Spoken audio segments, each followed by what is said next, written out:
Bilang ng mga nagparehistro para sa 2025 BSKE umabot na sa halos 1.5 million.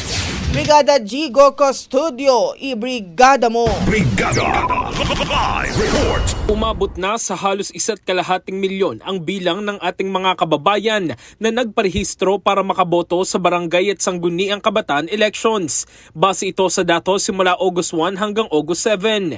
Pinakamarami ang nagparehistro noong August 7 kung saan umabot sa mahigit 235,000. Calabarzon ang may pinakamaraming nagparehistro, sinundan ng Region 3, 5, NCR at Region 7. Tatagal ang nationwide voter registration hanggang sa Linggo, August 10. In the heart of changing lives, ako si Brigada Jigo Custodio ng 105.1 Brigada News of Manila, the Music and News Authority. Ang bahaging ito ay hatid sa atin ng Standout ES4 Capsule. Simulang tuparin ang pangarap ng iyong anak. And stunting now,